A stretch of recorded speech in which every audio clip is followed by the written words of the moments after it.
tanya satu-satu. Ini dari Jerman ini dari Inggris ini dari Prancis ini.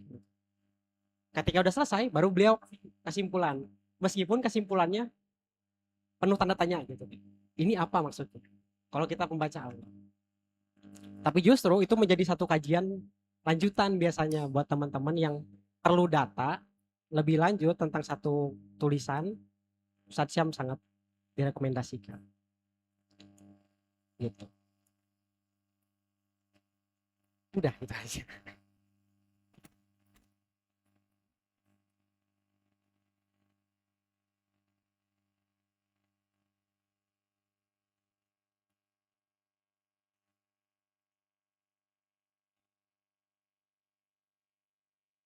Nah, biasanya tadi pada tanya jawab nggak?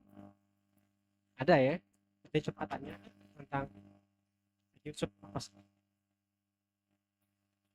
Nah, yang Atko juga kan pernah ulama Nusantara ya. Udah sampai Syekh Yusuf Makosari. Coba beritanya pertanyaan-pertanyaan yang cukup analitik. Nanti Ustadz Syam akan coba bahas.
Assalamualaikum warahmatullahi wabarakatuh. Alhamdulillahirabbil alamin hamdan katsiran thayyiban mubarakan fih. Asyhadu an la ilaha illallah wahdahu la syarikalah wa asyhadu anna Muhammadan abduhu wa rasuluhu alladzi la nabiyya wa la rasula amma ba'd. Alhamdulillah pada kesempatan kali ini kita telah ditemani oleh Profesor Dr. Syamsuddin Arif dalam satu tajuk berjudul Syekh Yusuf Maqashari dan Jihad Totalnya.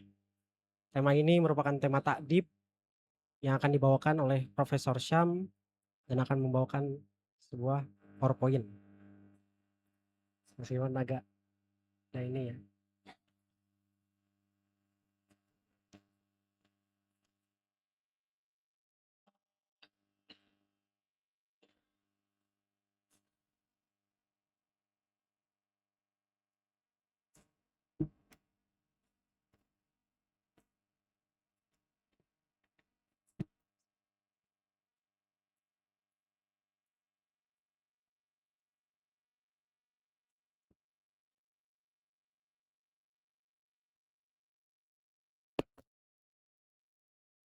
Oke. Tanpa memperpanjang kalam, saya serahkan kepada Profesor Syam. Padanya kami persilahkan.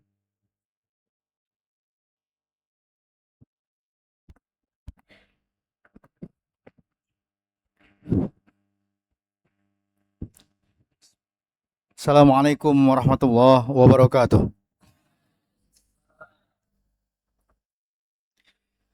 Alhamdulillah. Alhamdulillahilladzi khalaqas samaa wa ja'ala fiha sirajan wa haja. Wa khalaqal arda wa ja'ala fiha subulan fijaja. Nashhadu an la ilaha illahu may yattaqih yaj'al lahu min kulli dhiqin makhraja wa min kulli hammin faraja.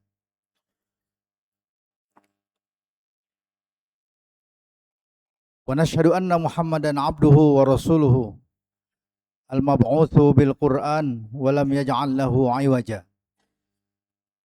Sallallahu alaihi wa ala alihi wa sahbihi wa kulli man ihtada bihadihi wa radiya bil islami dinan wa minhaja wa dakhala fi dinillahi afwaja. Subhanakallahumma la ilma lana illa ma 'allamtana innaka antal alimul hakim. Allahumma aftah lana hikmatak wanshur alaina min khazain rahmatik. Allahumma rzuqna fahman nabiyyin wa hifdzal mursalin wa ilhamal malaikatil muqarrabin bi rahmatika ya arhamar rahimin. Ya, kita ada waktu tidak banyak. Slide-nya juga hanya 4, hanya 5 ya. Jadi kalau satu slide 2 menit ya, kira-kira 10 menit saja. Syekh Yusuf, perjalanan dan perjuangan totalnya. Kita akan membahas siapa itu Syekh Yusuf, kenapa kita perlu mengenal sosok dan perjuangan beliau. Kemudian Syekh Yusuf itu orang mana, apakah masih hidup atau sudah meninggal, kalau sudah meninggal kapan hidupnya, ya gitu. Kemudian dan terakhir apa yang bisa kita petik, apa ajaran beliau yang dapat kita ambil ya. Kita mulai dengan pertanyaan pertama, siapa itu Syekh Yusuf? Ini ejaannya ada macam-macam, ini ejaan Inggris. Kalau ejaan Inggris pakai H ya, SH. Kalau bahasa Indonesia pakai Y. Ada yang pakai I, jadi Syekh. Kalau bahasa Inggris begini ya, SH dan pakai I. Kalau bahasa Indonesia biasanya SY kemudian EC atau EKH. Syekh. Syekh Yusuf. Kalau ada yang dari Sulawesi Selatan ya, itu tahu ini gelar beliau di bahasa Bugis Makassar ya. Tuanta Salamaka Rigoa. Artinya eh, tuan tuan tuan itu ya guru kami yang selamat di Goa. Goa itu nama sekarang jadi nama kabupaten, dulu kerajaan Sultan Hasanuddin gitu ya.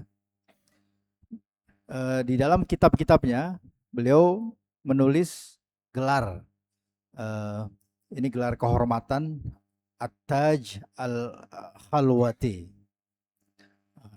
Kemudian beliau menyebut juga asal daerahnya, Makasiri. Ini berasal dari Makassar, karena dulu Makassar itu maksudnya adalah daerah Sulawesi, terutama ya Sulawesi Selatan. Kemudian Al-Jawi bukan artinya orang Jawa, tapi artinya orang Nusantara. Beliau hidup di tahun 1600-an, makanya sering disebut sebagai ulama abad ke-17. Ya, kalau abad 17 itu berarti 1600-an. Kalau 1700-an berarti abad 18. Beliau adalah seorang syekh, seorang guru ahli tasawuf yang mempunyai ijazah. Ijazah itu berarti izin untuk mengajar dari beberapa tarekat. Ini tarekat ini organisasi dan semacam lembaga pendidikan ya untuk belajar tasawuf. Di antaranya yang terkenal itu adalah tarekat Khalwatiyah. Nanti kita akan lihat, makanya beliau dijuluki gelarnya itu Al-Khalwati, artinya beliau pemegang mahkota tarekat Khalwatiyah. Beliau tidak hanya dikenal di Sulawesi, tapi dikenal di seluruh dunia karena kitab-kitabnya itu sekarang ini tersimpan di Jerman, di perpustakaan Berlin, kemudian di perpustakaan Universitas Princeton di Amerika, kemudian tentu saja di Timur Tengah, dan di perpustakaan di Belanda dan di Indonesia di Perpustakaan Nasional. Jadi kitab-kitabnya banyak, ada dalam bahasa Arab, ada dalam bahasa Bugis juga ada. Beliau tidak hanya mengajar, tidak hanya belajar, tetapi juga terjun ke medan perang. Naik kuda, bawa senjata, perang melawan Belanda. Kalau perang sudah pasti, kalau main bola saja capek, apalagi perang. Kalau main bola biasanya orang jarang cedera ya, walaupun mungkin kadang-kadang luka. Tapi kalau perang itu sudah pasti capek, sudah pasti luka. Dan perang itu kalau main bola biasanya paling 2 jam. Kalau main futsal paling 1 jam. Kalau perang itu berhari-hari, bisa berbulan-bulan, bahkan bisa bertahun-tahun. Jadi kalau kita main bola misalnya dari pagi sampai sore nggak kuat. Nah, ini perang ya. Nah, itu yang dilakukan oleh Syekh Yusuf. Beliau perang di zaman Sultan Ageng Tirtayasa melawan Belanda. Jadi itu bacalah di buku-buku sejarah ya, peperangan Perang Banten. Nah, itu Syekh Yusuf adalah salah satu panglimanya. Dan beliau di samping sebagai ulama, beliau juga jadi penasehat sultan. Kalau sekarang ya kan itu kerajaan, kalau sekarang kan republik. Kalau sekarang semacam penasehat presiden. Maka belum lama ini ya, akhirnya pemerintah kita, pemerintah Republik Indonesia mengeluarkan surat keputusan mengangkat beliau Syekh Yusuf sebagai pahlawan nasional. Dan beliau lahir di Sulawesi, tapi meninggalnya di Afrika Selatan. Nah, ini prasasti kunjungan Presiden Republik Indonesia Bapak almarhum Pak Soeharto waktu beliau berkunjung ke makam Syekh Yusuf. Pak Harto waktu itu ada kunjungan ke Afrika Selatan, lalu beliau diajak ziarah ke makam Syekh Yusuf ini. Presiden Soeharto of the Republic of Indonesia visited this shrine on the 21st of November 1997 to pay respect to the late Sheikh Yusuf of Makassar, upon whom the title of national hero was conferred by the Indonesian government on the 7th of August 1995. Jadi beliau adalah sekarang ini resmi sebagai pahlawan nasional Republik Indonesia berdasarkan surat keputusan Presiden tahun 1995. Desa kelahirannya namanya Moncongloe. Makanya itu diarabkan menjadi Al-Manjalawi gitu. Jadi di salah satu kitabnya beliau menulis Al-Manjalawi Al-Jawi yang berasal dari, saya tanya itu orang Sulawesi, ya, ini apa? Katanya Moncongloe.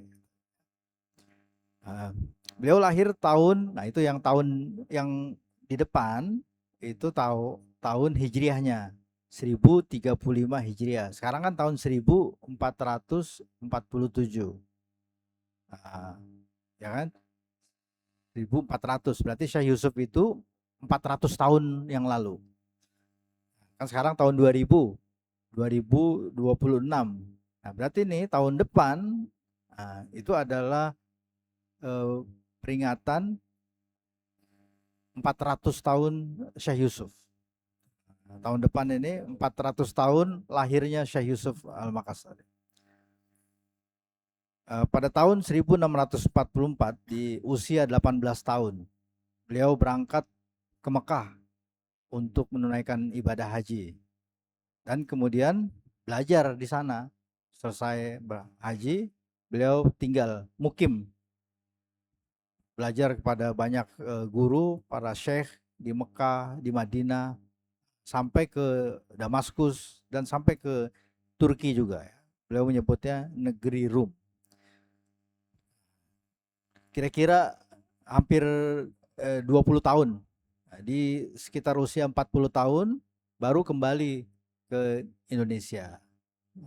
Pulang lagi ke tanah air. Jadi begitu ya. Kita terserah mau belajar kemana, ke Timur Tengah, ke Timur Jauh, ke ujung dunia, tapi nanti kembali ke kampung halaman, ke negara asal kita. Kalau yang asal di Depok balik ke Depok, yang asal dari Nusa Tenggara balik ke Nusa Tenggara, kayak saya Yusuf ini.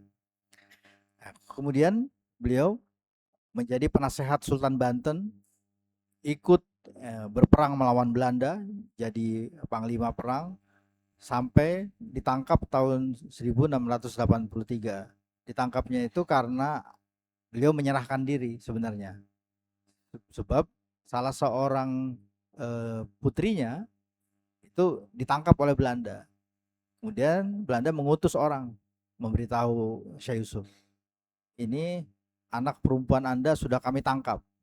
Kalau Anda tidak datang menyerahkan diri, maka akan terjadi apa-apa ini dengan anak Anda. Akhirnya Syekh Yusuf menyerahkan diri. Sebenarnya bukan ditangkap ya, menyerahkan diri supaya anaknya selamat. Akhirnya beliau mengalah dan kemudian oleh Belanda beliau dibuang. Dibuang itu dikirim ya.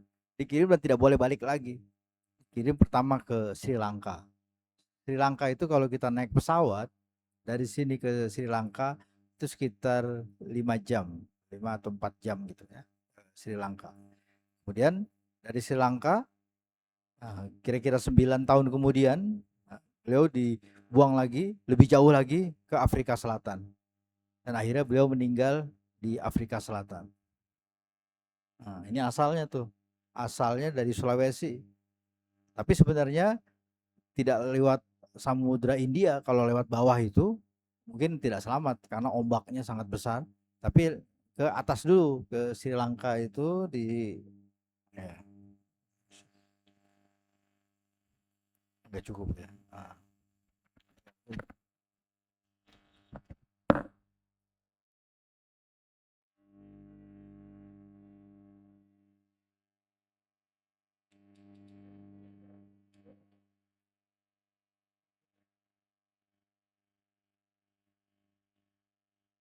Tapi sejak meninggalkan kampung halamannya, ya itu tidak kembali lagi, dan ya eh,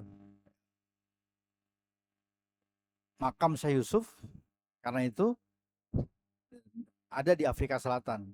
Walaupun menurut berita ada yang mengatakan Sultan waktu itu Sultan Goa minta kepada Belanda untuk mengirim jenazah Syekh Yusuf ke Makassar. Dan ada dua berita, ada yang katanya memang dikirim jasadnya, jenazahnya betulan, tapi perlu waktu berbulan-bulan waktu itu karena lewat laut. Tapi ada yang mengatakan yang dikirim itu hanya debunya saja, tapi jenazahnya yang asli ya tetap di Afrika Selatan. Jadi sekarang ini minimal tuh ada dua kuburannya. Jadi kalau Anda ke Sulawesi Selatan, ke Makassar, nanti di sana di daerah Goa ada tempat ziarah, katanya ini kuburannya Syekh Yusuf. Padahal di Afrika Selatan itu juga kuburan beliau. Ada lagi katanya kuburan beliau di Banten. Yang terakhir itu di salah satu daerah di Madura, ada juga yang mengatakan di situ kan ya kuburan Syekh Yusuf. Saya kira itu belum tentu benar yang di Madura, di Banten, dan di Makassar. Wallahu alam, tapi itu menunjukkan bagaimana penghormatan, penghargaan dan kecintaan masyarakat ya kepada ulama seperti Syekh Yusuf ini. Jadi beliau tidak hanya belajar di kampung halamannya, tapi pergi ke Banten. Oh ya, dalam perjalanan ke Mekah itu kapalnya berhenti, singgah di Banten belajar, kemudian singgah di Aceh belajar, singgah di Yaman belajar, kemudian ke Mekah, ke Madinah, ke Damaskus, ke Istanbul. Jadi kita juga begitu ya, belajar kalau bisa di banyak tempat, ke banyak guru ya. Niatkan ya dalam hati, mudah-mudahan saya bisa belajar ke Yaman, mudah-mudahan saya bisa belajar ke Madinah, mudah-mudahan saya bisa belajar ke Mesir ya. Bisa belajar ke Yordan gitu ya. Bisa belajar ke kemana-mana. Nah, ini kuburan Syekh Yusuf di Afrika Selatan. Jadi nanti kalau suatu waktu nanti mungkin apakah pergi sendiri atau diajak orang ya, atau ada kunjungan, nah, datanglah berziarah kalau ke Afrika Selatan, datanglah ke kuburan Syekh Yusuf ini ya. Ziarah, baca Fatihah, berdoa kepada Allah, mintalah mudah-mudahan kita diberikan berkah seperti beliau ya, hidupnya, ilmunya berkah bermanfaat. Tuh, in the ship boat Saint Yusuf came from Ceylon to the Cape in tahunnya 1694. Itulah tahun kedatangan kapal yang membawa Syekh Yusuf beserta ahli keluarganya. He and his family, ada 49 orang itu, and 49 followers were the first to read the Holy Quran in South Africa. Katanya adalah orang Islam pertama yang membaca Al-Quran di daerah itu. Nah, akhirnya di sana pun jangankan orang-orang Islam, orang-orang Kristen pun menghormati beliau. Jadi ini adalah pandangan yang sangat optimis. Jadi beliau kan mengajarkan, Syekh Yusuf itu mengajarkan husnuzon kepada Allah. kita harus berbaik sangka kepada Allah. Tidak boleh menuduh, tidak boleh marah kepada Allah atas ketentuan Allah. Beliau itu kan berperang, kemudian dibuang oleh Belanda, tidak marah. Jangankan marah kepada Allah, marah kepada Belanda saja pun enggak. Padahal beliau dizolimi, tapi beliau tidak marah. Dan ternyata pembuangan beliau, pengasingan beliau ke Afrika Selatan itu menyebabkan Islam tersebar di Afrika Selatan.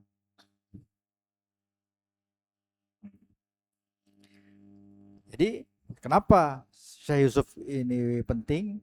Ini yang pertanyaan yang keempat. Pertama, karena beliau ini seorang ulama yang dihormati. Bukan hanya oleh orang-orang Bugis saja, hanya oleh murid-muridnya saja, tapi sampai sekarang pun orang di seluruh dunia itu menghormati beliau ini sebagai pejuang, sebagai orang berilmu, sebagai orang yang punya prinsip teguh, ya, mempertahankan agamanya, mempertahankan keyakinannya, membela ya yang benar, melawan kezoliman, karena penjajah Belanda itu kan zolim. Dan pengaruh Syekh Yusuf itu lintas wilayah.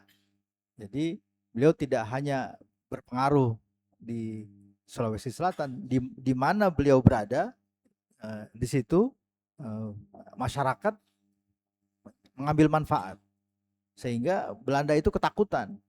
Jadi sudah dijauhkan, sudah diasingkan ke Sri Lanka, tapi masih saja orang-orang yang pulang maupun mau pergi haji itu singgah bertemu beliau, minta didoakan, kemudian belajar, dan kemudian minta nasihat, minta arahan, dan akhirnya bertambah semangat.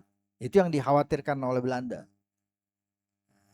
Jadi semangat jihad Syekh Yusuf itu menyebar seperti api yang menyebar itu. Makanya oleh Belanda dijauhkan lagi. Nah, transregional influence. Syekh Yusuf ini diakui kehebatannya karena jaringan ilmiah, ya, jaringan keilmuan beliau itu tidak hanya lokal, tetapi internasional. Dan yang paling penting ya juga nih, beliau secara intelektual sebagai ulama itu beliau menulis. Jadi bukan hanya mengajar, bukan hanya secara lisan, bukan hanya berceramah, tapi beliau membuat karya ilmiah.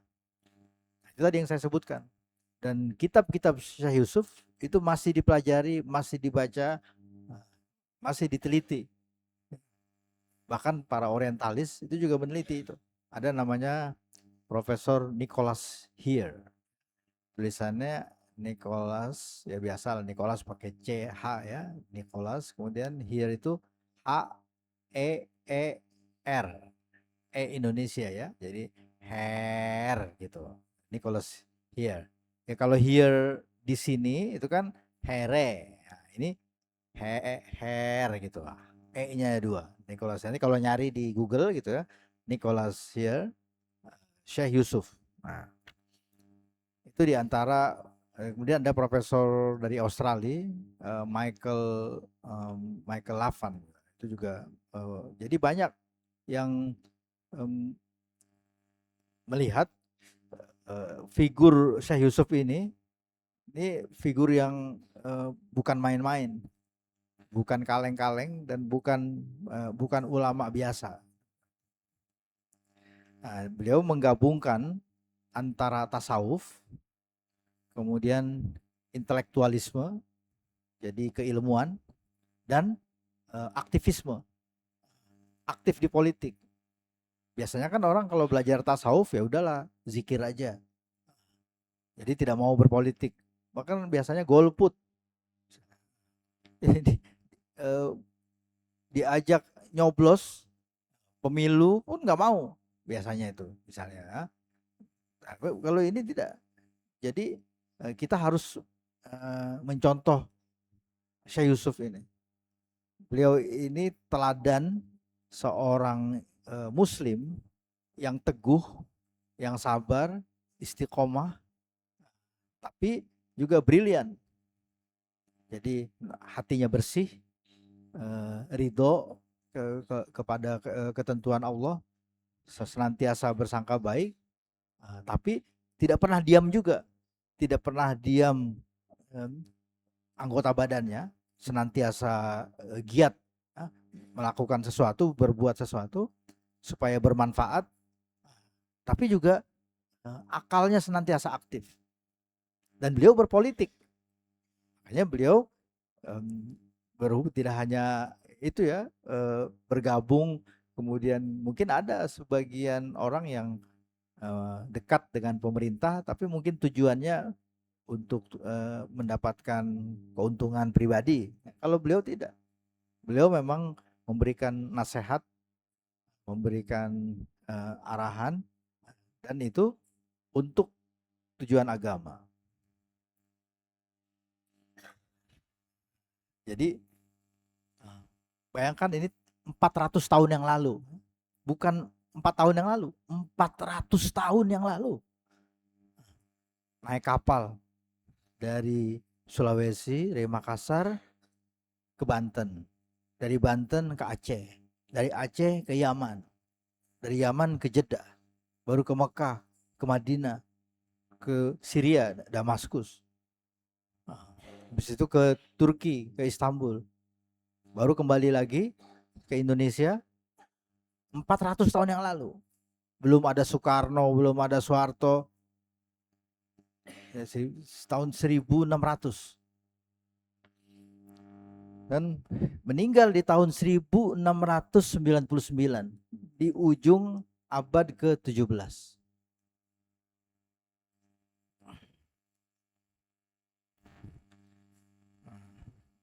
Di antara ajaran Syekh Yusuf, mengenal Allah itu ma'rifatullah ya, ma'rifah. Mengenal Allah itu harus diikat dengan syariah. Jadi tidak mungkin orang mengenal Allah tanpa syariat. Dan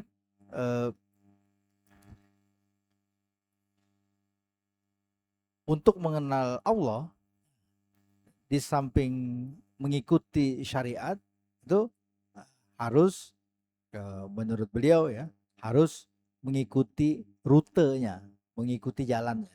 Nah, rutenya itu adalah tarekat.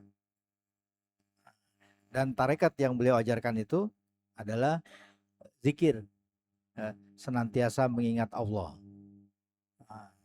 Kemudian muhasabah, senantiasa mengevaluasi diri. Terus yang ketiga, mujahadah, senantiasa berjuang melawan hawa nafsu. Kemudian yang keempat, senantiasa berusaha membersihkan diri, membersihkan jiwa. Gitu. Ya sebenarnya sama ya, kalau kita punya kamar, kita bersihkan kamar kita. Kita punya baju kita kalau dia dipakai seharian pasti kotor, bau, harus dibersihkan. Jadi kita tidak hanya mesti membersihkan badan kita, membersihkan baju kita, membersihkan rumah kita, tapi kita juga membersihkan jiwa kita. Bersihkan. Nah, membersihkannya bagaimana? Itu yang diajarkan di kitab-kitab tasawuf. Dan kemudian harus senantiasa melawan. Biasanya kan kita melawan itu melawan ngantuk. Itu melawan ngantuk. Atau kalau sedang puasa melawan lapar. Aduh lapar banget, tapi lawan. Gitu. Atau kita digigit semut, itu melawan sakit, tahan. Ada orang kan baru dikit-dikit jerit, gimana supaya nggak menjerit? Nah, gitu. Itu tahan. Nah, itu kita menahan sakit, menahan lapar, menahan ngantuk. Tapi nanti ada yang mesti kita tahan, itu lebih daripada itu. Kalau nanti sudah jadi pejabat misalnya, tuh, nahan nih, tanda tangan apa nggak tanda tangan, nah, ambil atau nggak ambil.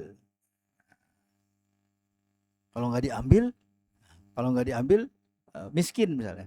Kalau ambil langsung kaya. Ada tuh film Sirotol Mustaqim, film baru, film-film Indonesia, judulnya Sirotol Mustaqim. Itu ceritanya dia meninggal kecelakaan, kemudian eh, dia habis korupsi dana bantuan bencana korban tsunami di daerah Banten. Dia ambil, dia belikan mobil, berarti dia ambil hak orang ratusan juta, dia ambil uang bukan bukan hak dia. Dia meninggal, akhirnya dia minta tolong kepada anak yang masih hidup, tolong katanya itu supaya uang itu dikembalikan. Itulah yang nanti kita akan hadapi dalam hidup ini. Kita akan harus kuat ya menahan segala macam itu. Kemudian termasuk ya menahan marah. Kalau kita marah itu kan ada dorongan dari dalam kayak ingin pukul, ingin hajar, ingin gaplok. Bahkan sampai kalau yang tidak kuat ingin bunuh. Berapa banyak kasus itu pembunuhan itu dia marah sama suaminya, dia marah sama anaknya, dia dibunuh. Anak-anaknya dibunuh. Nah, itu karena tidak bisa menahan itu. Itu yang diajarkan oleh Syekh Yusuf. Jadi kita harus senantiasa ingat kepada Allah, kita senantiasa mengevaluasi, kemudian kita belajar dan terus menerus ya berusaha melawan hawa nafsu dan kita membersihkan diri. Nah, ini kitabnya yang tersimpan di Perpustakaan Nasional, Kitab Syekh Yusuf. Ini tulisan tangan muridnya kelihatannya. Alhamdulillah selesai. Semoga bermanfaat. Assalamualaikum warahmatullahi wabarakatuh.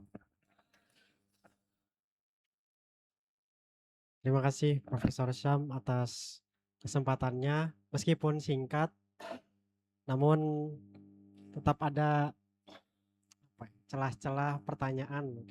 Kalau saja tidak terkendala waktu. Insya Allah semoga santri-santri punya kesempatan ke depannya untuk belajar langsung dengan Profesor Syam, dan semoga Profesor Syam juga masih bisa tetap mengajar di At-Taqwa gitu, karena sudah mulai sibuk gitu mulai akhir-akhir. Mohon maaf sebelumnya karena sudah hampir azan sehingga pertanyaan ditutup. Mari saya akhiri kegiatan tadi pada sore hari ini dengan sama-sama baca hamdalah. Saya pamit undur diri. Terima kasih atas kesempatannya. Terima kasih Profesor Syam. Assalamualaikum warahmatullahi wabarakatuh.